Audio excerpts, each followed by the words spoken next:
আসসালামু আলাইকুম। প্রিয় দিনী ভাই ও বোনেরা, আশা করি সবাই ভালো আছেন। আমিও আপনাদের দোয়ায় অনেক ভালো আছি। আজকে এক বোনের দোয়া কবুলের গল্প নিয়ে এসেছি। তাহাজ্জুদ নামাজে কান্না করে করে বোনটি আল্লাহ তাআলাকে কিভাবে জীবনসঙ্গীকে চেয়েছিলেন তা নিয়েই আজকের গল্প। তাহাজ্জুদ নামাজে কান্না করে বলেছিলাম, ইয়া মাবুদ, তাকে আমার জীবনসঙ্গী করে দাও। মাবুদ গো, কথা দিচ্ছি তার জন্য আমি সেরা বউ হব ইনশাল্লাহ। অথচ আমি তার বউ হলাম, বিয়েও করলাম 15/5/2025 তারিখ, 11/5/2026 এই তারিখে পরিবারের চাপে ডিভোর্স হয়ে গিয়েছে। একটা মানুষ কিভাবে এত বছরের সম্পর্ক ভালোবাসা একটা বিয়ে ভেঙে দিতে পারে, আজও আমি সেটা বুঝতে পারি না। 2020 সালে আমাদের পরিচয় হয়েছিল, সেখান থেকেই শুরু হয় ভালোবাসার সম্পর্ক। ধীরে ধীরে ভালোবাসাটা এত গভীর হয়ে যায় যে 2025 সালে এসে নিজেদের পরিবারের বিরুদ্ধে গিয়ে সে আমাকে বিয়ে করে। বিয়ের আগে আমি তাকে বারবার জিজ্ঞেস করেছিলাম, তুমি কি সত্যি পরিবারের বিরুদ্ধে গিয়ে আমাকে বিয়ে করতে রাজি? সে সবার সামনে বলেছিল, আমার পরিবার, ভাই, আত্মীয় স্বজন কাউকে লাগবে না, শুধু তোমাকেই লাগবে। তার কথার উপর বিশ্বাস রেখেই আমি তাকে বিয়ে করি। বিয়ের পর আমি আমার বাবার বাড়ি থাকি। প্রায় 6 মাস সবকিছু ঠিকঠাকই চলছিল।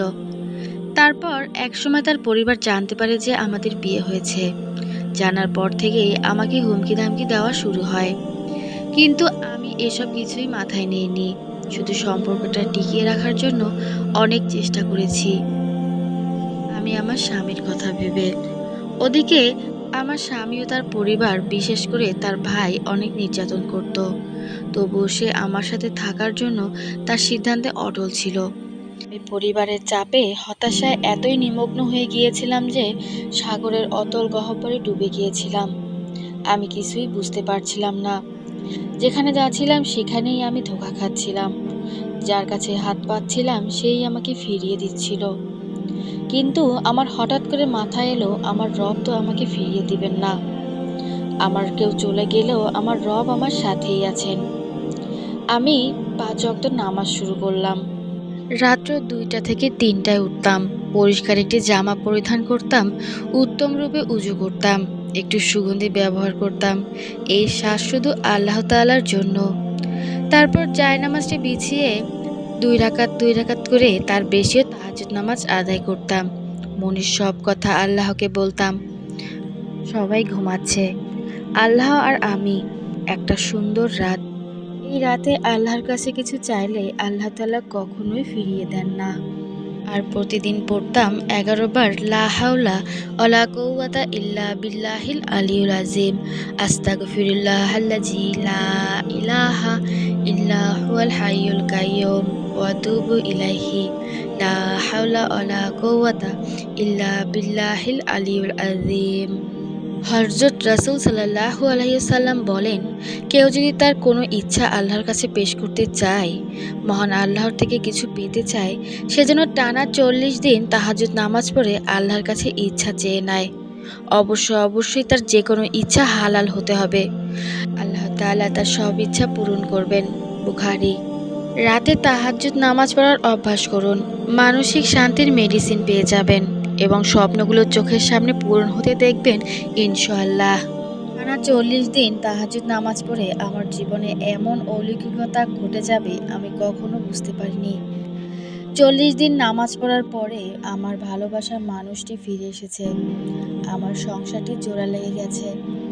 আমি তাকে স্বামী রূপে পেয়েছি, আলহামদুলিল্লাহ। আমি জানি না আমি যখন কিভাবে তাকে ডাকলে পেয়েছি, আপনি আমার সবাই ডাকে যখন সাড়া জিনিসটি দিবেন। মেনে নিয়েছে, আমি জানি না তখন আমি কিভাবে চাইলে আল্লাহর আমার চাওয়াগুলো সিজদায় আপনি লুটিয়ে পূরণ পড়ে করবেন। আল্লাহর আমি জানি না ডেকে কিভাবে হাত বললাম, উঠালে আপনি আমার আলহামদুলিল্লাহ, হাতটি ভরে দিবেন। আলহামদুলিল্লাহ, আমি জানি না আলহামদুলিল্লাহ। কিভাবে আল্লাহ, দোয়া তুমি করলে কত আমার মহান। দোয়াগুলো আপনি পূরণ তোমার করবেন। কাছে চাওয়ার মতো কিন্তু চাইলে তুমি আপনার গুনাহগার কখনোই কাউকে বান্দা ফিরিয়ে দাও না। অন্তরের খবর সবকিছুই জানেন। ইয়া রব, আপনি তো আমার অন্তর দেখেন। আপনি তো বলেছেন, তোমরা আমাকে ডাকো, আমি তোমাদের ডাকে সাড়া দিব। তোমরা আমার কাছে চাও, আমি তোমাদের চাওয়া পূরণ করব। আপনিই তো বলেছেন, আপনি তো বলেছেন, আপনি খালি হাতে বান্দাকে ফিরিয়ে দিতে লজ্জাবোধ করেন। আমি আপনার অযোগ্য বান্দা হওয়া সত্ত্বেও আপনি আমাকে যোগ্যতার বাহিরে অনেক কিছু দান করেছেন। আপনি ছাড়া আমার কোনো রব নেই। আমি দুর্বল। আমার ধৈর্যের পরীক্ষা নেবেন না। আমি আর উপযুক্ত নই। আমার পরীক্ষা সহজ করে দিন। আপনি আমার ডাকে সাড়া দিন। আপনি আমার চাওয়া পাওয়াগুলো পূরণ করুন। আমার সংসারটাকে বাঁচিয়ে দিন। তার ঘরে আপনি আমাকে ভর বানিয়ে রাখুন। ইয়া মালিক, আমার খালি হাত আপনি রহমত দিয়ে পূর্ণ করে দিন। আল্লাহ তাআলা আপনাদের সবাইকে রহমতের দৃষ্টি দান করুক, সবাইকে ৫ ওয়াক্ত নামাজ পড়ার তৌফিক দান করুক, সবার মনের নেক আশা পূরণ করুক, সবাই যে যেখানে আছেন বিপদে থাকলে বিপদ মুক্ত করুক ইনশাআল্লাহ। সবাই ভালো থাকবেন, সুস্থ থাকবেন। আল্লাহ হাফেজ।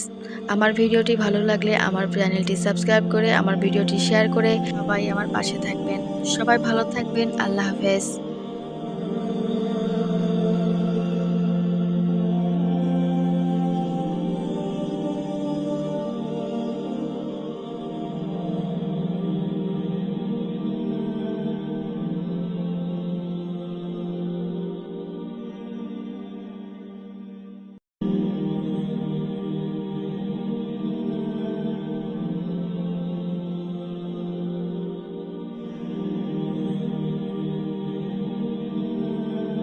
আল্লাহর কাছে মোনাজাতে বলতাম, ইয়া আল্লাহ, আমি জানি না অতীতে কতটা পাপ করেছি, কতটা ভুল করেছি, জেনে না জেনে মানুষকে কষ্ট দিয়েছি, কত ওয়াক্ত নামাজ কাজা করেছি, আর কার কার নামে গীবত করেছি, কার কার নামে সমালোচনা করেছি, কত কি দেখে হিংসা করেছি।